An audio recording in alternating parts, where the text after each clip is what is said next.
Hello students, welcome to IIT वाली classes.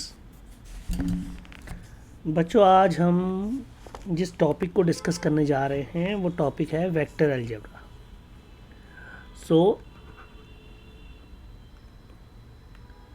इस topic के हम बेसिक्स कॉन्सेप्ट को सीखेंगे और कुछ हम न्यूमेरिकल भी करेंगे। और हम सीबीएसई में काफ़ी इम्पॉर्टेंट चैप्टर होता है ये,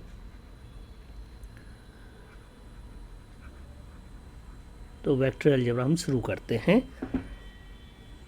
आज थोड़ा गले में प्रॉब्लम है बट कोई नहीं।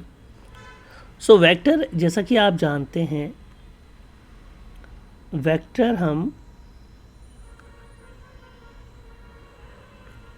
रिप्रेजेंट करते हैं this way. Suppose this is a vector A, तो इसको हम, क्योंकि ये 3D की बात है, इसमें बेसिकली यूनिट वेक्टर आता है A1। हम इसको ऐसे रिप्रेजेंट करते हैं A1i plus A2j plus A3k।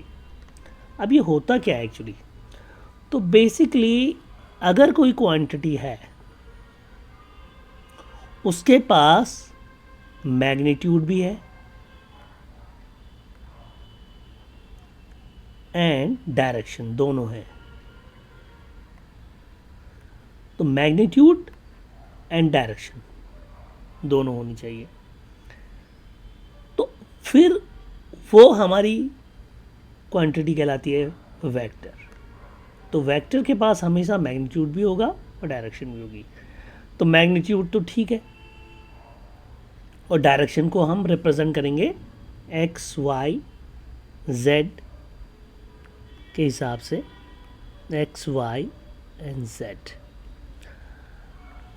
अब एक्स वाई जी भी कहते हैं। तो जो A1 है, basically suppose this is a vector A, हम इसको ऐसे रिप्रेजेंट करेंगे और ये है ओरिजिन, तो 0,0,0। तो ये जो इसकी पोजीशन है, इसको आर वेक्टर, मतलब इसको कहते हैं हम पोजीशन वेक्टर। आर से रिप्रेजेंट कर सकते हैं वेक्टर को, या यहाँ पर हमने ए से किया तो ए से रिप्रेजेंट कर सकते हैं। तो बेसिकली अगर ये ओ ए एक पॉइंट लिखा जाए तो O A vector is a A vector, और you can say that it has 3 components in x y and z. यहाँ पर जो आई जे के हैं, ये यूनिट वेक्टर है।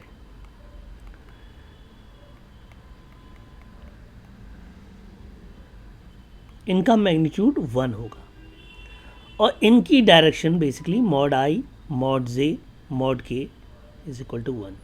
तो इनका मैग्नीट्यूड 1 होगा।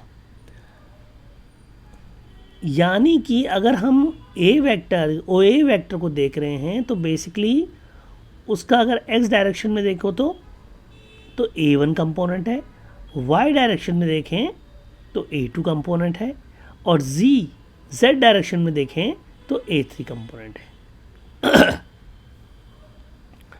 तो इसीलिए A1 को हमने मल्टीप्लाई किया है उस डायरेक्शन के यूनिट वेक्टर से, A2 को हमने मल्टीप्लाई किया है उस डायरेक्शन के यूनिट वेक्टर से, A3 को हमने मल्टीप्लाई किया है उस डायरेक्शन के यूनिट वेक्टर से। तो एक्स एक्सिस में जो यूनिट वेक्टर है वो आई कैप है, वाई एक्सिस में जो यूनिट वेक्टर है वो जे कैप है, और जी या जेड एक्सिस में जो यूनिट वेक्टर है वो के कैप है। इसीलिए हमने उस डायरेक्शन के यूनिट वेक्टर से उनको इंटू कर दिया, मल्टीप्लाई कर दिया है। तो हमें उस डायरेक्शन, इस वेक्टर की पूरी लोकेशन पता चल गई कि एग्जैक्टली है कहाँ पर। तो जैसे कि बच्चों आपने अपने आपके रूम की वॉल्स होती हैं ऐसे, सपोज ऐसे एक वॉल ये है, फिर इस साइड को अगर हम आ जाते हैं तो बेसिकली एक वॉल ये है। तो अगर आप देखें तो ये जो पॉइंट है ये एक तरीके का यहाँ पर ओरिजिन की तरह काम कर रहा है, और अगर हम यहाँ पर कोई वेक्टर लेंगे, बेसिकली ये देखा जाए तो ये मैंने यहाँ पर वॉल 1, वॉल 2 और इधर भी एक वॉल आएगी, वॉल 3 बेसिकली, और ये वॉल 4, ऐसे इसको रिप्रेजेंट किया है। अब ये जो वेक्टर, ये हमारा यहाँ जो वेक्टर है, ये तो आप ध्यान से देखेंगे अगर, तो ये x इसको मान लेते हैं, y इसको मान लेते हैं, z इसको मान लेते हैं। तो देखिए ये एक वॉल है, वॉल 1 को मैं W1 कह देता हूँ, वॉल 2 को W2 कह देता हूँ, और ये वॉल 3 है बेसिकली। अगर आप देखें तो ये वॉल 3 है और नीचे ये प्लेन है। तो अगर आप देखें तो ये जो वेक्टर है, ये OA vector, OA vector wall 1 पर नहीं है, OA वेक्टर जो है वॉल 1 से इधर की तरफ है, थोड़ा सा दूर है इससे। तो इस तरीके से हम इसको विजुलाइज कर सकते हैं कि जो वेक्टर OA है उसके 3 कंपोनेंट हैं। x डायरेक्शन में A1 है, तो इसलिए हमने उस डायरेक्शन के, ये इसका मैग्नीट्यूड है बेसिकली, और इस डायरेक्शन का ये यूनिट वेक्टर। ऐसे ही A2 J डायरेक्शन से J कैप से मल्टीप्लाई किया क्योंकि वो y में, और A3 हमने K कैप से मल्टीप्लाई किया क्योंकि वो z है। तो इस तरीके से हम किसी भी वेक्टर को रिप्रेजेंट करते हैं। अब हम अगर इस वेक्टर का मॉड निकालना चाहें तो mod of OA vector equal to हो जाएगा A1, यानी x एक्सिस में कितना है उसका कंपोनेंट, उसका स्क्वायर, प्लस y एक्सिस में कितना कंपोनेंट है उसका स्क्वायर, प्लस z एक्सिस या z एक्सिस में कितना है उसका, बेसिकली ये। तो this A1 square plus A2 square plus A3 square is the mod. Mod को आपको पता है हम ऐसे रिप्रेजेंट करते हैं, ये मॉड है। मॉड मतलब मैग्नीट्यूड, और मैग्नीट्यूड का शॉर्ट फॉर्म है मॉड, और हिंदी में तो कहें तो उसको परिमाण कहते हैं। तो बेसिकली दिस इज मैग्नीट्यूड।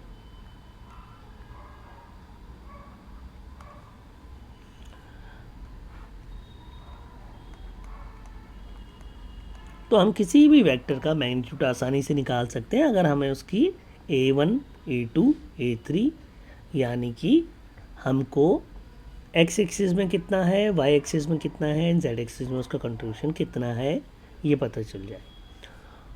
अब हम थोड़ा सा और इसको डिस्कस करेंगे।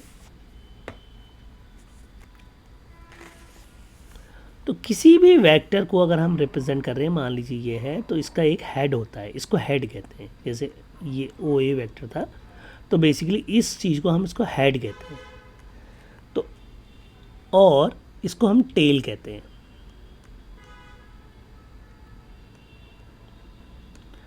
तो कोई भी वेक्टर कहीं टेल टू हेड ऐसे, और ये जितना है ये चीज़ बेसिकली इसका मैग्नीट्यूड है, यही इसका मैग्नीट्यूड है, OA वेक्टर मैग्नीट्यूड। तो मान लीजिए आपको 2 वेक्टर दिए हैं, और ये वेक्टर है और एक वेक्टर है, तो ये दोनों बेसिकली पैरेलल हैं और इनके मैग्नीट्यूड में अंतर। मान लीजिए इसका 2 है मैग्नीट्यूड, तो इसका मैग्नीट्यूड 5 है। तो मैग्नीट्यूड बेसिकली वेक्टर को अगर हम रिप्रेजेंट करना चाहें तो हमें जो बड़ा मैग्नीट्यूड जिसका है उस वेक्टर को थोड़ा बड़ा, इस बेसिकली लाइन को हमें बड़ा बनाना पड़ेगा। और ये एरो इंडिकेट करता है डायरेक्शन को कि कौन से डायरेक्शन में है। अब मान लीजिए कि हमारे पास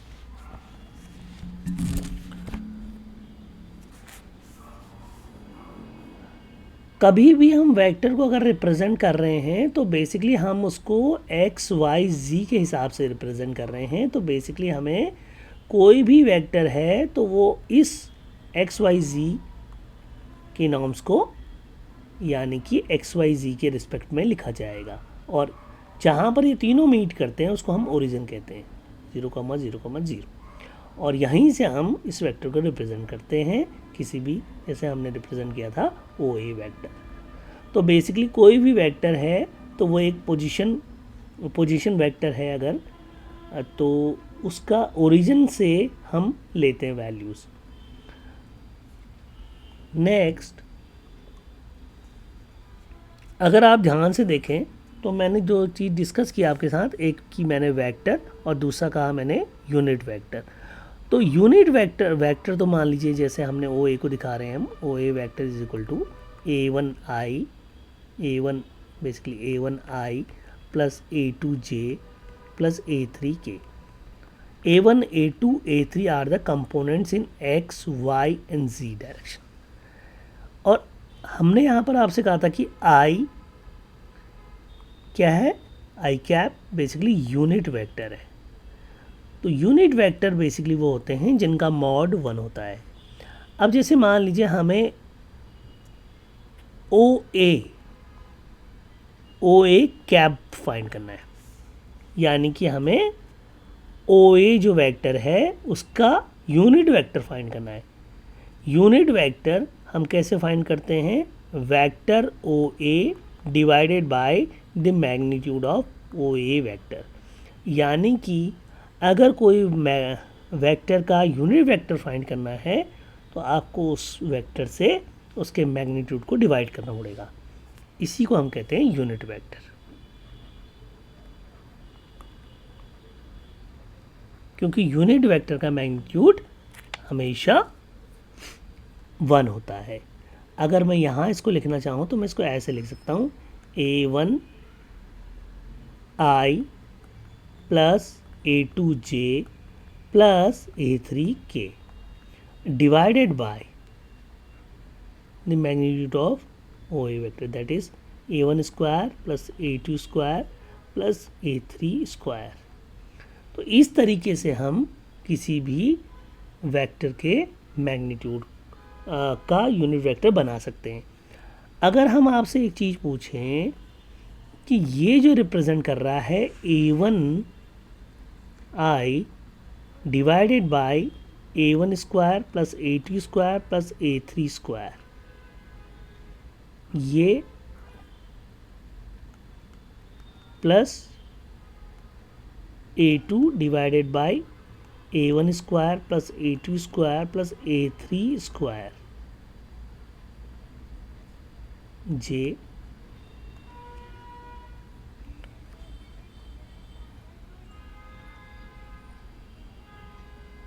and A3 divided by same magnitude, that is magnitude of A1 square plus A2 square plus A3 square, और ये K आ जाएगा हमारे पास। तो अगर हम आपसे पूछें कि ये क्वांटिटी क्या है बेसिकली, तो ये क्वांटिटी अगर आप ध्यान से देखें, अगर मैं सिर्फ एक्स एक्सिस के रिस्पेक्ट में बात करूं तो आपको पता है कि ये चीज़ मैग्नीट्यूड है, ओ ए ही मान लें अगर, तो ये ओ ए का मैग्नीट्यूड है। और यहाँ पर से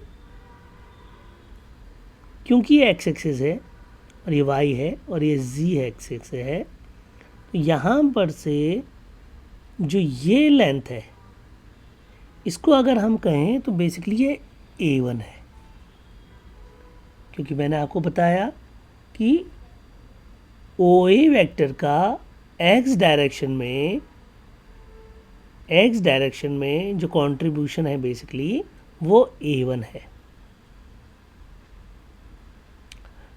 या हम इसको ऐसे भी कह सकते हैं कि ओ ए वेक्टर का एक्स डायरेक्शन में जो प्रोजेक्शन है वो A1 है। तो इसलिए अगर आप ये देखें यहाँ से इस वैल्यू को, तो ये बेसिकली अगर हम अल्फ़ा मान लें इसको, तो कॉस अल्फ़ा को अगर आप कैलकुलेट करना चाहें तो वह ऐसा होगा, A1 divided by A1 square plus A2 square plus A3 square.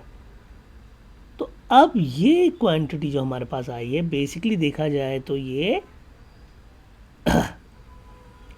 वो एंगल है जो ओ ए वेक्टर एक्स एक्सिस से बना रहा है।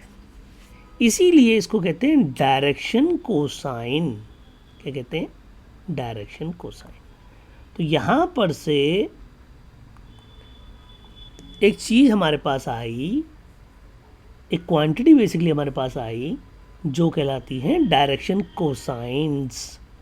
तो कोसाइंस बेसिकली हमें ये बताती हैं कि वो जो वेक्टर कंसिडर हम कर रहे हैं, इस केस में ओ ए वेक्टर जो है वो एक्स एक्सिस से कितने एंगल पर है। ओके, सेम अगर हम इसको वाई एक्सिस से मानेंगे तो वाई एक्सिस से जो एंगल होगा दैट विल बी बीटा। तो कॉस बीटा को अगर हम लिखना चाहें तो कॉस बीटा की वैल्यू आएगी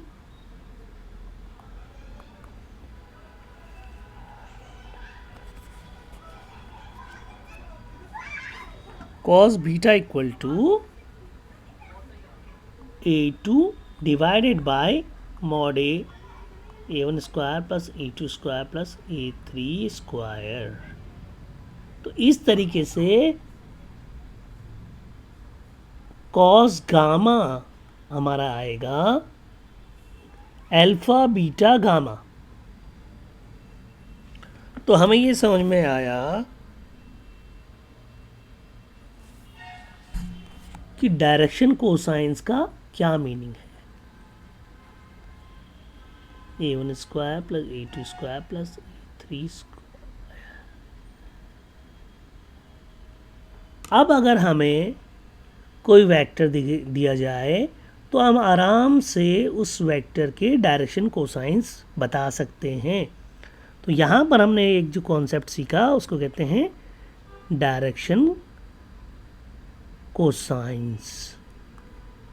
डायरेक्शन कोसाइंस के वर्ड में ही अपने आप मेंशन है कि वो जो वेक्टर अंडर कंसिडरेशन है वो एक्स एक्सिस से, वाई एक्सिस से एंड जेड एक्सिस से कितने एंगल बना रहा है, कितने एंगल का कोसाइन है बेसिकली। तो डायरेक्शन कोसाइंस अगर आप ध्यान से देखें तो अगर हम डायरेक्शन कोसाइंस को स्क्वायर करके ऐड करें, यानी cos square alpha plus cos square beta plus cos square gamma equal to कितना होना चाहिए, लेट्स चेक। तो डायरेक्शन कोसाइंस को देखें तो A1 स्क्वायर ओवर उस A1 square plus A2 square plus A3 square plus A2 square upon A1 square plus A2 square plus A3 square, और इस सब का इसका होल स्क्वायर है और इसका भी होल स्क्वायर है, plus A3 whole square divided by under A1 square plus A2 square plus A3 square, इसका भी होल स्क्वायर है। तो अगर आप देखें तो डिनोमिनेटर में सेम क्वांटिटी है तो हम उसको कॉमन लेके बाहर रख सकते हैं। तो A1 square plus A2 square under root हट गया क्योंकि ये होल स्क्वायर टर्म है, और अंदर ब्रैकेट में आएगा A1 square plus A2 square plus A3 square. It means ये बराबर हो गए और 1/1 से कट जाएंगे। यहाँ पर हमें ये समझ में आया कि किसी भी वेक्टर का डायरेक्शन कोसाइंस का स्क्वायर 1 के बराबर होता है। ओके, नेक्स्ट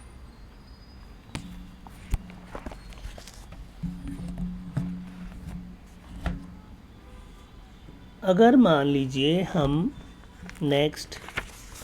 देखते हैं, इनको कहते हैं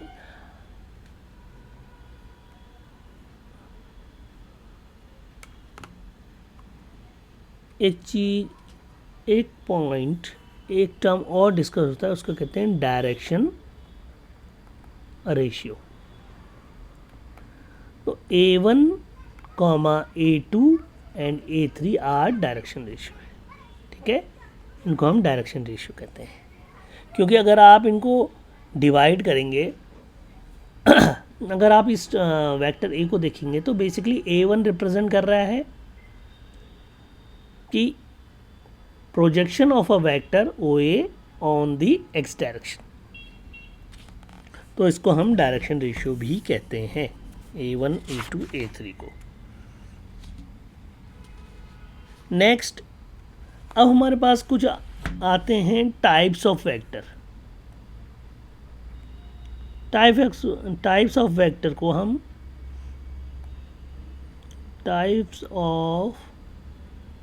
को हम देखते हैं क्या है। जैसे एक आता है ज़ीरो वेक्टर। ज़ीरो वेक्टर का मतलब ये हुआ कि जिसका मैग्नीट्यूड ज़ीरो और नल वेक्टर।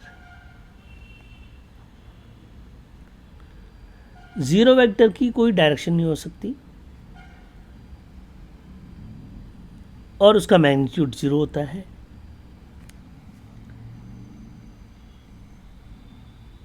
इसकी डायरेक्शन के बारे में यह है कि it may be regarded as having any direction. Okay, और इसका मैग्नीट्यूड ज़ीरो है।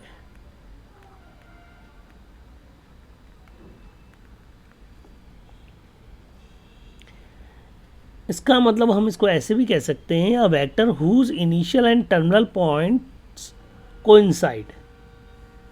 इनिशियल और टर्मिनल पॉइंट मतलब ये हुआ कि अगर मान लीजिए जैसे ये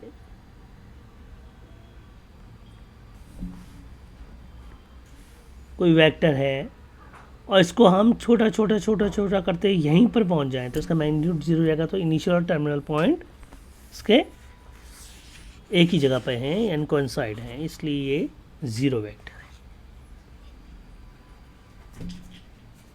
ज़ीरो वेक्टर अगर मान लीजिए हम एक वेक्टर है और ठीक वैसा ही दूसरा ही वेक्टर है, दोनों को माइनस करते हैं तो ज़ीरो नहीं आता है, ज़ीरो वेक्टर आता है।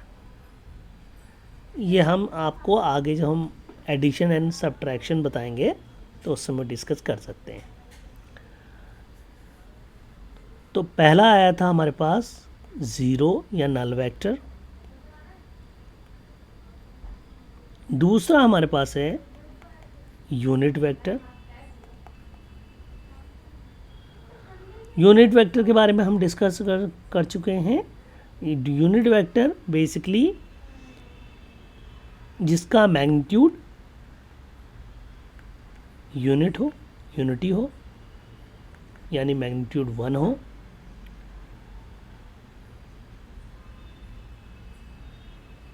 और डायरेक्शन गिवन वेक्टर वो डायरेक्शन डिनोट वेक्टर करता है।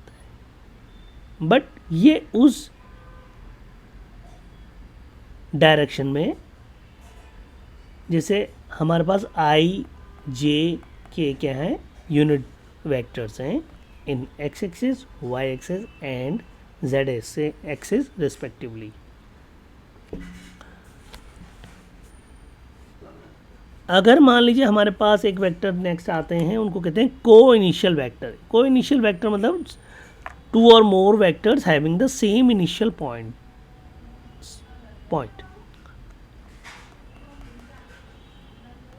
को इनिशियल वेक्टर,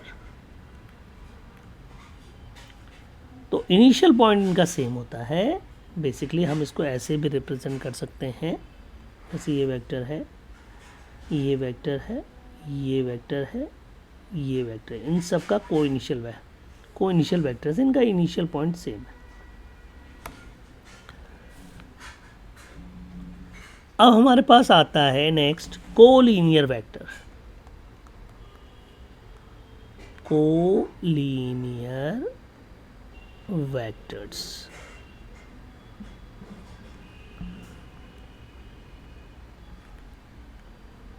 अगर दो वेक्टर्स को हम कोलिनियर कह रहे हैं, इसका मतलब क्या हुआ, they are parallel to the same line.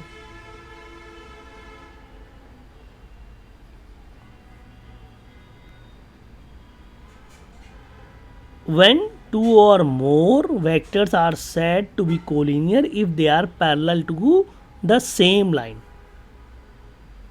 मतलब एक ही लाइन में चलने वाले हम उनको कोलिनियर कहेंगे।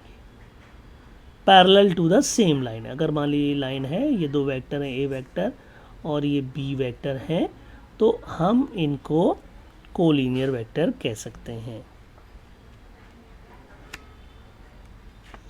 इनके मैग्नीट्यूड से हमें नहीं, इरेस्पेक्टिव ऑफ देयर मैग्नीट्यूड,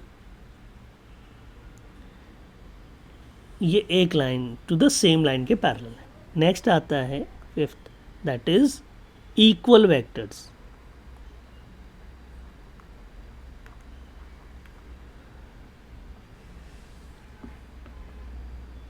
अगर दो वेक्टर हैं, मान लीजिए ए एंड बी, और ये इक्वल वेक्टर हैं, इसका मतलब हम इसको ऐसे लिख सकते हैं, vector A equal to vector B. इसका मतलब ये इनकी डायरेक्शन भी सेम है एंड सेम डायरेक्शन है एंड सेम मैग्नीट्यूड है।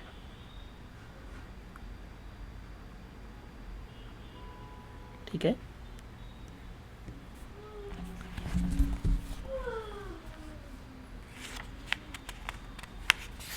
नेक्स्ट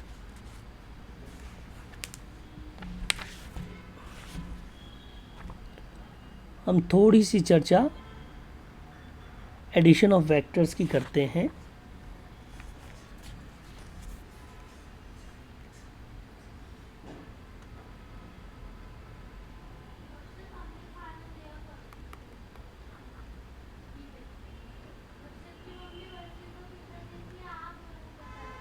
अब मान लीजिए कि हमारे पास एक वेक्टर है, ये ए बी एक वेक्टर है एंड दूसरा वेक्टर हमारे पास है, मान लीजिए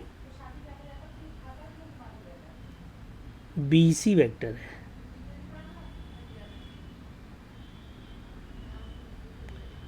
और हमको ऐड करना है इन दो वेक्टर को, इसको हम ए वेक्टर भी कह सकते हैं शॉर्ट फॉर्म में, और उसको बी वेक्टर भी कह सकते हैं। तो हम इस केस में बेसिकली हम A vector plus B vector करना चाहते हैं, इसको हम आर वेक्टर कहते हैं। तो हम इसको कैसे जोड़ेंगे बेसिकली, तो हम क्या करेंगे, पहले हम जितना मैग्नीट्यूड दिया है और डायरेक्शन दी है, तो हम ए बी वेक्टर को यहाँ रखेंगे। फिर बी सी जितनी इसका एंगल दिया होगा उस एंगल पे हम इसको यहाँ को ड्रॉ करेंगे, और फिर हम इन दोनों वेक्टर्स को ऐसे मिला दें, इन दो वेक्टर्स को इसके साथ मिला देंगे बेसिकली। तो ये अगर आप ध्यान से अगर आप देखें तो ये जो ए सी वेक्टर है, A C vector equal to A B vector plus B C vector, इसको हम ऐसे लिख सकते हैं। तो बेसिकली हमें दो वेक्टर्स को जोड़ना अगर होता है तो हम उनको पहले टेल से हेड, फिर इस हेड से इस टेल को जोड़ेंगे बी सी वेक्टर की, और जब जहाँ पर दो हेड और दो टेल, देखिए दो हेड मिल रहे हैं यहाँ पर और दो टेल मिल रही, इसको हम कहते हैं resultant vector, that is R. तो आर वेक्टर यानी रिजल्टेंट वेक्टर जो है वो A vector plus B vector से मिलके बना है। अब अगर मान लीजिए हमें ए माइनस बी फाइंड करना हो तो हम कुछ ऐसा करेंगे कि हम इसके अपोजिट इसको ड्रॉ करेंगे, फिर ऐसे। तो बेसिकली देखिए ये वेक्टर ए था, ये वेक्टर हमने माइनस बी ड्रॉ किया, ठीक इसके अपोजिट, और ये वेक्टर क्योंकि A B and C prime, और इसको हम यहाँ से जोड़ देते हैं। तो आप देखिए दो हेड और दो टेल, तो ये वेक्टर जो होगा R prime basically A minus B vector को दिखाता है। तो इस तरीके से हम वेक्टर्स को ऐड करते हैं। सब्ट्रैक्शन भी बेसिकली एडिशन की प्रोसेस में, लेकिन इसमें हमने वेक्टर बी को माइनस डायरेक्शन दे के ड्रॉ किया।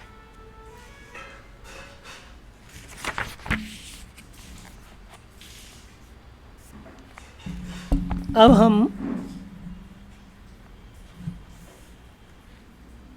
प्रॉपर्टीज़ ऑफ एडिशन में अगर जाएं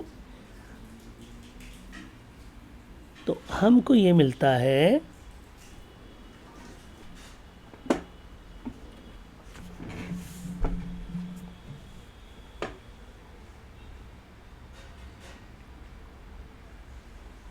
अगर हम प्रॉपर्टीज़ ऑफ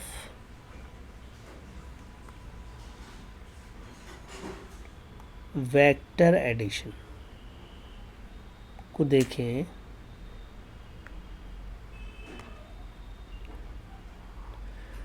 तो a plus B vector equals to b plus a vector. तो ये प्रॉपर्टी बेसिकली क्या है? कॉम्यूटेटिव प्रॉपर्टी है।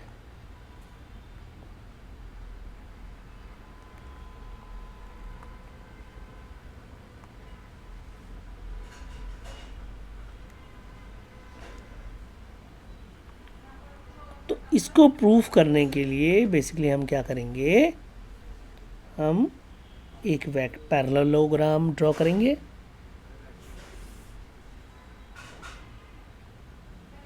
ए वेक्टर, देन हम बी वेक्टर ड्रॉ करेंगे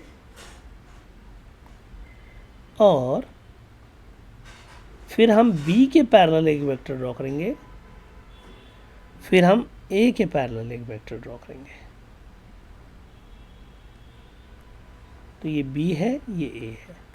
तो अगर आप ध्यान से देखें, इसको हम यहाँ मिला देते हैं, दैट इज द रिजल्टेंट।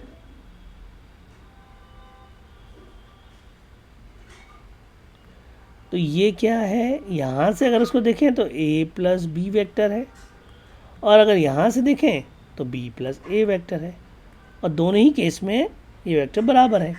तो इसलिए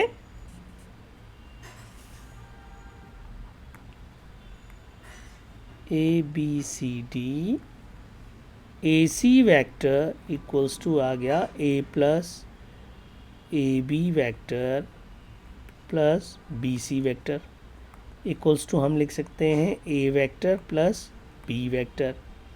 और अगर हम यहाँ से देखें, ये तो यहाँ से था, अगर हम इस डायरेक्शन से देखना चाहें तो ए सी वेक्टर को हम लिख सकते हैं A D vector plus D C vector. अब ए डी जो है इसके पैरेलल है, तो इसको लिखेंगे B vector plus A vector. तो आप देखिए A C vector equal to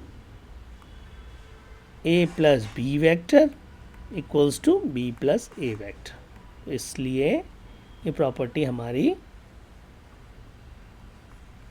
सही है, कम्यूटेटिव प्रॉपर्टी एकदम सही है। ये इसका प्रूफ है। नेक्स्ट, अब अगर मान लीजिए एक प्रॉपर्टी हमारी है और है, उसको कहते हैं एसोसिएटिव प्रॉपर्टी। प्रॉपर्टी नंबर 1 ये था, इसको हम कहेंगे प्रॉपर्टी 1। अब नेक्स्ट आएगी हमारी property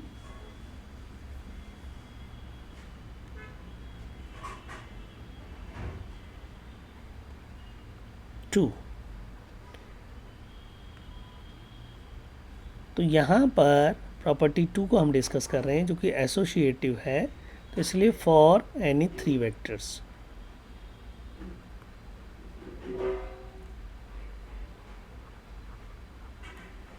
A, B and C, यहाँ पर हमारे पास 3 वेक्टर हैं A, B एंड C। तो एसोसिएटिव प्रॉपर्टी जो होती है उसका मतलब ये A plus B vector plus C vector equals to A को हम इधर रख देते हैं plus B plus C vector. तो इसको कहते हैं हम एसोसिएटिव प्रॉपर्टी।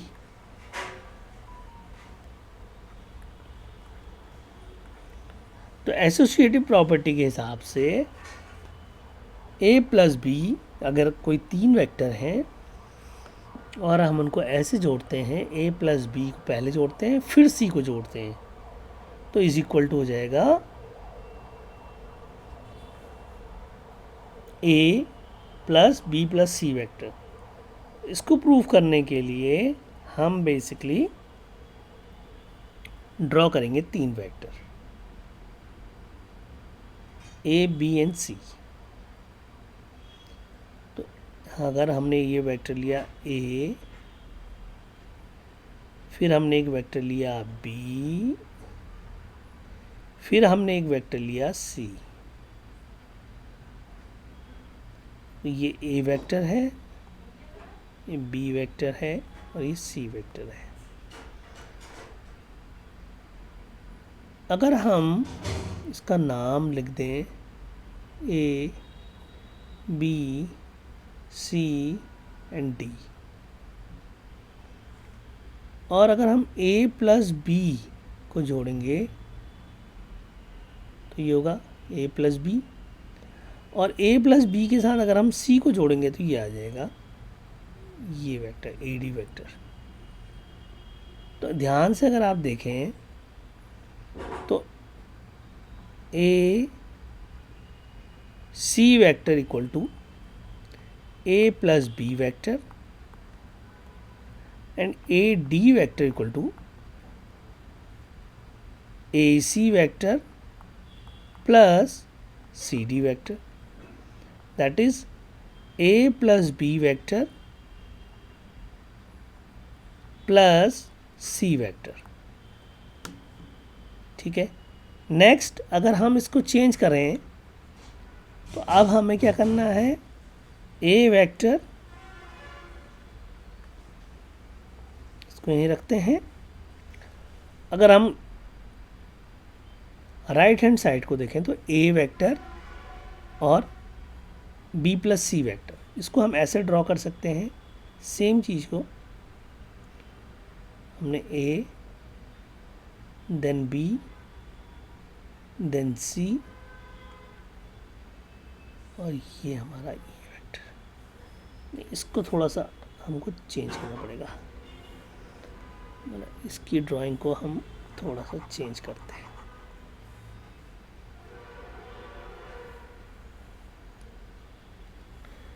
हमको इसी में हम इसको ड्रॉ करते हैं।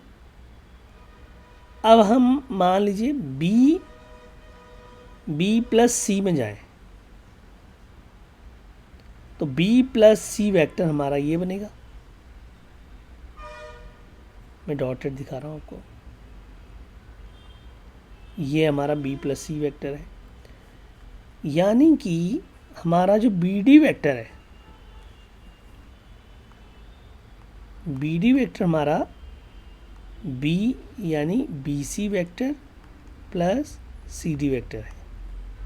इसको हम लिख सकते हैं बी प्लस सी वेक्टर है। अब हमें इसके साथ वेक्टर ए को जोड़ना है, यानी कि हमें फाइंड करना है vector A B plus B D vector. तो ए बी वेक्टर जो है हमारा ए है और बी डी वेक्टर हमारा B plus B vector plus C vector है। ठीक है, अगर आप इसको ध्यान से देखें तो A B vector plus B D vector equal to क्या हो जाएगा, A B vector plus B D vector equal to A D vector हो जाएगा। और यहाँ भी इसको हम लिख सकते हैं A vector plus B vector plus C vector. तो इसीलिए ये प्रॉपर्टी भी हमारी प्रूफ हो गई। We have proved A plus B vector plus C vector equals to A plus B plus C vector. ये भी हमारा प्रूफ हो गया। सो अगर आप ध्यान से देखें तो ये चीज़ हमारी एसोसिएटिव प्रॉपर्टी प्रूफ हो गई और हमारी कम्यूटेटिव प्रॉपर्टी भी प्रूफ हो गई। तो वेक्टर एडिशन की जो दो प्रॉपर्टी हैं वो हमने प्रूफ की।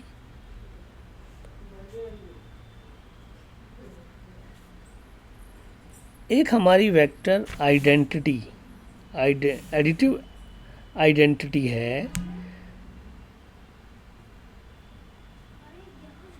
अगर हम ए वेक्टर एडिटिव आइडेंटिटी है basically A vector plus zero vector equals to zero vector plus A vector, that is A vector.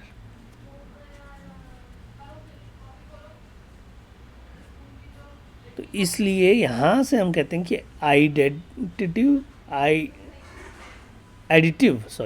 Additive identity जो है वो ज़ीरो वेक्टर है।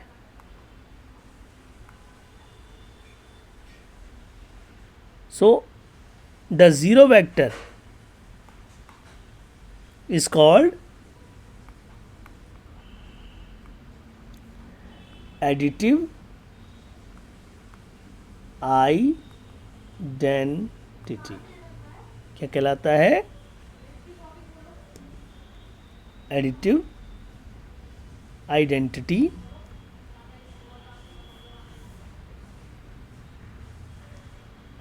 यानी कि इसको किसी भी वेक्टर के साथ जोड़ोगे तो कुछ फ़र्क पड़ने वाला नहीं है, इसलिए इसको हम क्या कहते हैं? Additive identity. तो बच्चों आज हमने वेक्टर अलजेब्रा को लेके अपना डिस्कशन स्टार्ट किया था। इस डिस्कशन में हमने पहले वेक्टर की बात की, फिर हमने मैग्नीट्यूड एंड डायरेक्शन की बात की, देन हमने वेक्टर को कैसे रिप्रेजेंट करते हैं ये बताया, देन हमने उसका मॉड यानी मॉड्यूलस या मैग्नीट्यूड कैसे कैलकुलेट करते हैं ये बताया, फिर हमने वेक्टर के रिप्रेजेंटेशन को यहाँ पर एक्स वाई जी एक्सिस में दिखाया, फिर हमने यूनिट वेक्टर की बात की। जब हमने यूनिट वेक्टर की बात की फिर उससे एक और क्वांटिटी निकल के आई, दैट इज़ डायरेक्शन कोसाइंस, जो कि vector X axis, Y axis और जी एक्सिस या जेड एक्सिस से जो एंगल बनाते हैं, जो एंगल का कोसाइन है वो डिस्कस किया। फिर हमने डिस्कस किया कि अगर डायरेक्शन कोसाइंस का अगर स्क्वायर करके उनको ऐड किया जाए तो 1 आता है। फिर हमने टाइप्स ऑफ वेक्टर डिस्कस किए, फिर हमने एडिशन ऑफ वेक्टर्स की डिस्कशन की और उसकी दो प्रॉपर्टी को हमने यहाँ प्रूव भी किया। तो बच्चों आज हमने वेक्टर का इंट्रोडक्शन लिया है। नेक्स्ट क्लास में हम वेक्टर पे ये डिस्कशन कंटिन्यू करेंगे। Okay, thanks for watching, bye bye.